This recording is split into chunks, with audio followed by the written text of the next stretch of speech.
सभी को मेरा नमस्कार। आज हम देखने जा रहे हैं क्वेश्चन बैंक सीरीज का अगला वीडियो।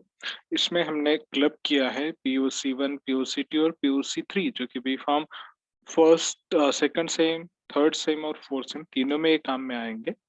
तो आपको ये प्रैक्टिस क्वेश्चन के तौर पर आप यूज करते हैं। साथ में जो लोग नॉन फार्मेसी यानी केमिस्ट्री भी पढ़ रहे हैं उनके लिए भी ये क्वेश्चंस काफी फायदेमंद होंगे।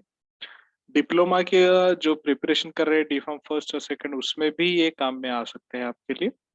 तो ये एमसीक्यूज हैं फार्मास्यूटिकल ऑर्गेनिक केमिस्ट्री के रिलेटेड। तो आइए शुरू करते हैं फिर आपका एमसीक्यू का video. Let us start. First question of this session is when COOH is attached directly to the benzene ring, the acid is called। मतलब बेंजीन रिंग को COH ग्रुप अगर डायरेक्टली अटैच है तो उसे हम क्या कहेंगे, कौन सा एसिड बोलकर उसको बुलाएंगे। ओके, तो ऑप्शंस है aliphatic acid, alicyclic acid, carboxylic acid या एरोमेटिक एसिड। यस, बिल्कुल सही जवाब आपका, और वो है एरोमेटिक कार्बोक्सिलिक एसिड या एरोमेटिक एसिड्स। अगला सवाल, amines are derivatives of. Amines are derivatives of. Amines किसके डेरिवेटिव? अल्किल हैलाइड के, अमोनिया के, नाइट्रो कंपाउंड्स के या हेलोजन कंपाउंड्स? तो किसके हैं अमाइंस जो डेरिवेटिव्स है? These amines are derivatives of ammonia. Ammonia के डेरिवेटिव्स है। ओके, बिल्कुल सही जवाब है। और अगला सवाल आपकी टीवी स्क्रीन के ऊपर ये रहा, aliphatic aldehyde can be distinguished from aromatic one by. Aliphatic aldehyde और एरोमेटिक एल्डिहाइड किस तरह से हम डिस्टिंग्विश या अलग अलग पहचान सकते हैं? कौन सी टेस्ट से? Polish test, iodine test, Fehling test या स्टेरिफिकेशन टेस्ट? यस, बिल्कुल सही जवाब है आपका, और वो है फेलिंग टेस्ट के द्वारा हम पता कर सकते हैं कि दिया हुआ एल्डिहाइड एलिफेटिक है या एरोमेटिक। अगला सवाल, ल्यूकस रिएजेंट के अंदर कौन से केमिकल होते हैं? नीचे चार ऑप्शन दिए गए हैं और चारों ऑप्शन में से पहला ऑप्शन है कॉन्सेंट्रेटेड HNO3 और हाइड्रस जिंक क्लोराइड। दूसरा ऑप्शन है concentrated nitric acid plus anhydrous zinc chloride, concentrated HCl plus anhydrous zinc chloride, concentrated HCl plus hydrous zinc chloride। और आप बिल्कुल सही जा रहे हैं और उसका जवाब है कॉन्सेंट्रेटेड नाइट्रिक एसिड और अनहाइड्रस जिंक क्लोराइड, जो है कि option number 2। Okay, sorry, option number 3, concentrated HCl और anhydrous zinc chloride। Select the substituents which increases the acidity of carboxylic acid। Select the substituent select कीजिए जिससे कि acidity of carboxylic acid increase होता है। कौन सा substitute? Methyl substitution, ethyl, chloride या fluoride? कौन सा सब्स्टिट्यूशन देंगे आप जब कार्बोक्सिलिक एसिड का एसिडिटी इंक्रीज होगा? तो बिल्कुल सही जवाब वो है हेलोजेंस, मतलब क्लोरीन और फ्लोरीन दोनों आएंगे, means option 3 and 4। Okay, next, which of the following test reagents are not used to detect presence of aldehyde? नीचे दिए हुए टेस्ट या रिएजेंट में से कौन सी टेस्ट है जो अल्डिहाइड के प्रेजेंस के लिए यूज नहीं की जाती? नहीं, बताइए। Tollens reagent, Benedict reagent, Fehling solution या बायूरेट टेस्ट? बिल्कुल सही जवाब, और वो है बायूरेट टेस्ट। ये टेस्ट जो है प्रोटीन के प्रेजेंस के लिए परफॉर्म की जाती है। अगला सवाल, dash dash is a permanent effect. नीचे दिए हुए इफेक्ट में से कौन सा इफेक्ट परमानेंट है? Inductive effect, positive electromeric effect, negative electromeric effect या ई इफेक्ट? और आपके सवाल जो है उसका जवाब आपके सामने, बिल्कुल सही, इंडक्टिव इफेक्ट, जो कि परमानेंट इफेक्ट, इसको हम रिवर्स नहीं कर सकते। अगला सवाल, dash dash is a temporary effect. नीचे दिए हुए इफेक्ट में से कौन सा इफेक्ट टेम्पररी है या टेम्पररी है, जो कि बाद में रिवर्स हो सकता है? Positive electromeric effect, negative electromeric effect, inductive effect या इलेक्ट्रोमेरिक इफेक्ट? तो बिल्कुल सही जवाब, और वो है इलेक्ट्रोमेरिक इफेक्ट। बिल्कुल सही जवाब आपका। और आगे बढ़ते हैं अगले सवाल की ओर। Formaldehyde is an organic compound with the formula. Formaldehyde ये जो है एक ऑर्गेनिक कंपाउंड है, और उसका फॉर्मूला क्या है वो हम देखेंगे। CH3 2CO, CH3CH2O यानी HCHO, और उसके बाद है CH2 6 times N4, CH2 4 times N4। कौन सा है? बिल्कुल सही जवाब, और वो है HCHO, मतलब ऑप्शन नंबर 2। अगला सवाल, बेंजाल्डिहाइड कहाँ पर यूज किया जाता है? बेंजाल्डिहाइड इज यूज्ड एज, इन चारों में से किस में यूज किया जाता है बेंजाल्डिहाइड? ऑप्शन से cosmetic product, plastic additives, bee repellent. कौन सा है? तो तकरीबन सभी में, तो ऑप्शन रहेगा ऑल ऑफ द अबव। अगला सवाल, dash dash is the reaction between HCHO and ARCHO, means aliphatic aldehyde and aromatic aldehyde in presence of strong alkali।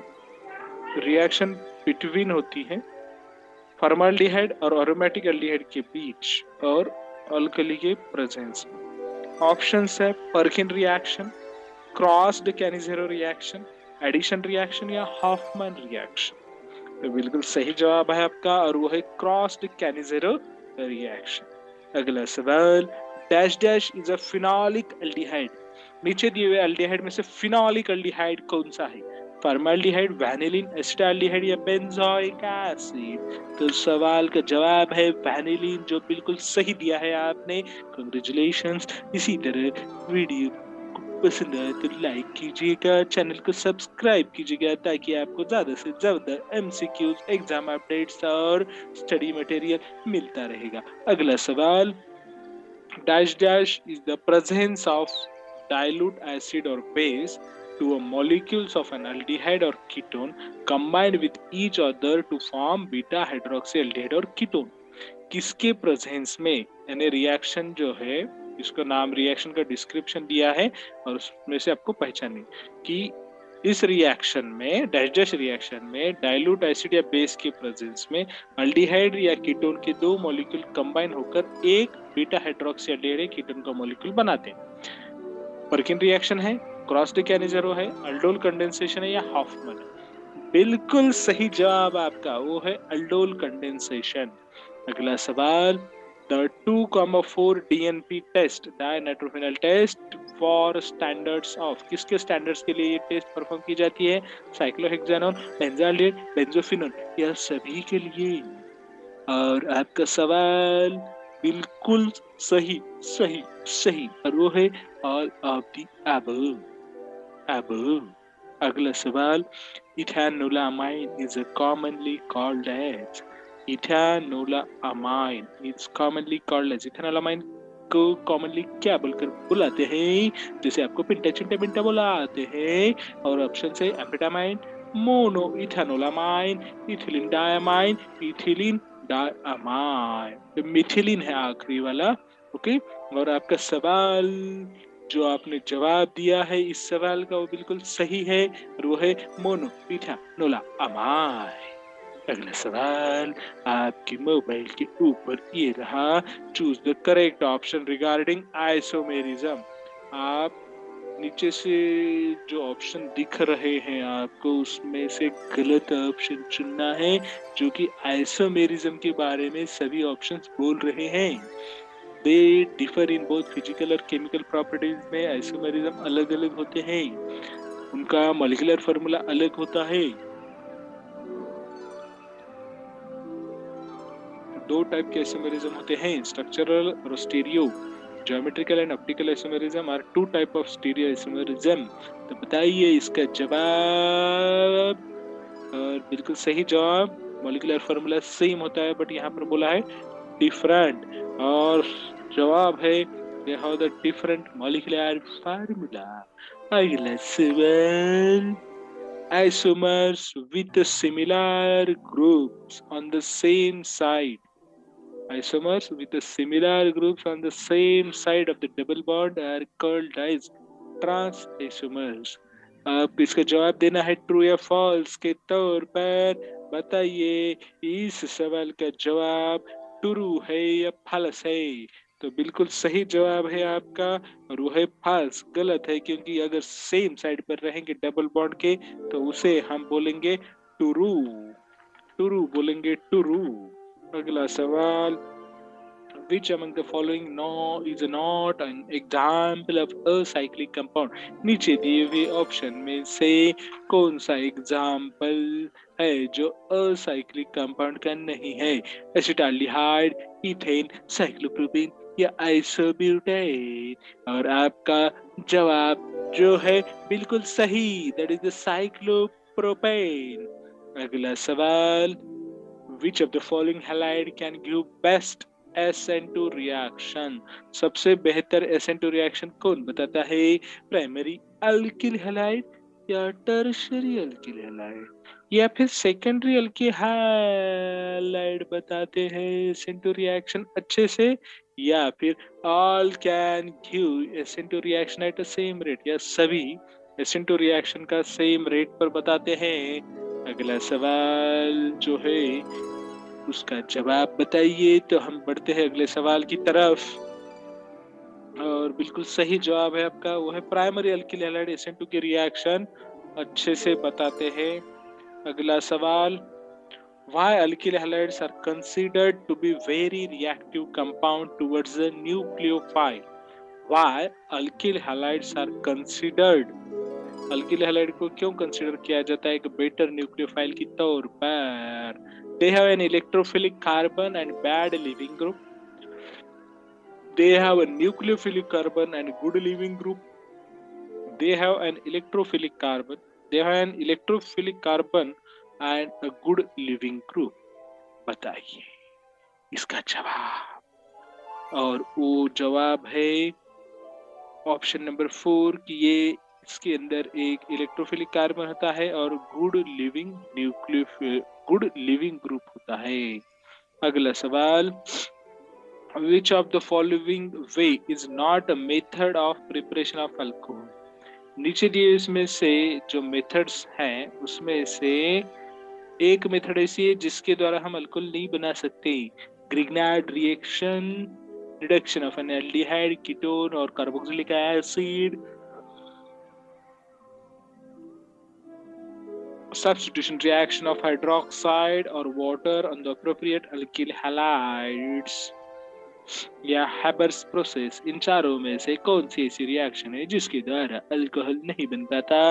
आपका सवाल जो आपने जवाब दिया है इसका जवाब, इस सवाल का जवाब बिल्कुल सही, हैबर्स प्रोसेस। अगला सवाल, Which of the following will not give aldol condensation? नीचे दिए हुए केमिकल कंपाउंड में से कौन सा ऐसा कंपाउंड है जो कि aldol कंडेंसेशन प्रोसीड नहीं होता है? फिनाइल एसिटाल्डिहाइड, 2-मिथाइल पेंटानल, बेंजाल्डिहाइड या 1-फिनाइल प्रोपेनोन? और आपका जवाब बिल्कुल सही है, बेंजाल्डिहाइड। अगला सवाल, फॉर्माल्डिहाइड व्हेन ट्रीटेड, फॉर्माल्डिहाइड को जब हम केवेज के साथ ट्रीट करेंगे तो हमें मिथेनॉल और पोटेशियम फॉर्मेट मिलेगा, और इस रिएक्शन को हम पॉपुलरली पहचानते हैं किस नाम से? उस नाम को आपको यहाँ पर ऑप्शन के तौर पर सिलेक्ट करना है। Aldol condensation reaction, Perkin reaction, कैनिज़ेरो condensation reaction या बेंज़ोइन कंडेंसेशन रिएक्शन? कौन सा है? बिल्कुल सही जवाब है आपका, और वो है कैनिज़ेरो कंडेंसेशन रिएक्शन। अगला सवाल, What is the name of this compound? नीचे दिए हुए कंपाउंड में से कौन सा कंपाउंड, ये जो कंपाउंड दिया है उसका नाम क्या है? CH3OCH2CH3, ये कंपाउंड का स्ट्रक्चर, इसका नाम बताइए। प्रोपेनॉल, इथॉक्सी मिथाइन, मिथॉक्सीथेन, प्रोपेनोन, कौन सा है इसका जवाब 1 2 3 4 4 3 2 1 तो जवाब है मिथॉक्सी इथेन। अगला सवाल, the first step in IUPAC nomenclature is to identify the total number of carbon atoms present in the compound। जो सबसे पहला स्टेप है आईयूपीएसी के नॉमेनक्लेचर में कि पूरे नंबर गिन लीजिए चेन के अंदर की। ये जो जवाब इसका क्या रहेगा, ट्रू या फॉल्स? फॉल्स, क्योंकि सबसे पहले हमें फंक्शनल ग्रुप आइडेंटिफाई करना है, फिर उसके बाद हम उसका वे यानी नंबर गिनेंगे। पहले फंक्शनल ग्रुप आइडेंटिफिकेशन है। अगला सवाल, classes of alcohol can be distinguished from one another. Alcohol को हम अलग अलग कैसे जान सके, कौन से टेस्ट से? Oxidation test, Victor test, Lucas test या सभी रिएक्शन के द्वारा। और आपका जवाब जो है वो बिल्कुल सही है, यानी सभी टेस्ट के द्वारा। अगला सवाल, paraldehyde is used as, paraldehyde क्या बोलकर यूज करते हैं? Cough suppression in the treatment of static epileptics, anti convulsion, hypnotic and sedative, या इन सभी में हम यूज करते हैं? बताइए। बिल्कुल सही जवाब है आपका, हम इन सभी में यूज करते हैं। पैराल्डिहाइड को as a cough suppression, treatment of static epileptic, anti convulsion, hypnotic और सेडेटिव के तौर पर यूज किया जाता है। अगला सवाल, what is the order of kinetics in the SN1 mechanism? SN1 mechanism में ऑर्डर ऑफ काइनेटिक्स कौन सा है?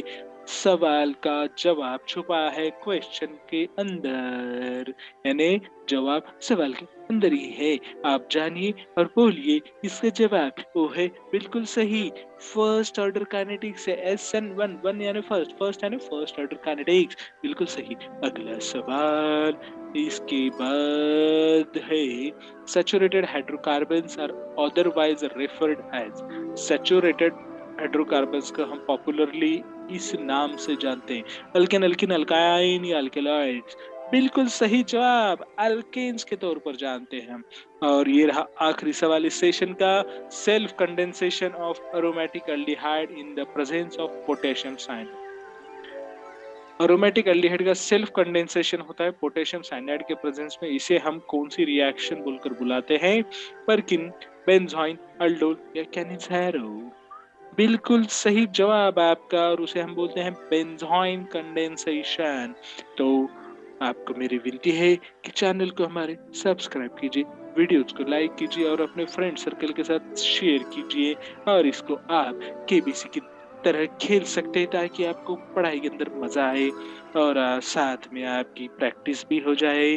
तो thank you, bye bye, tata, good bye, शबा खैर, थैंक यू।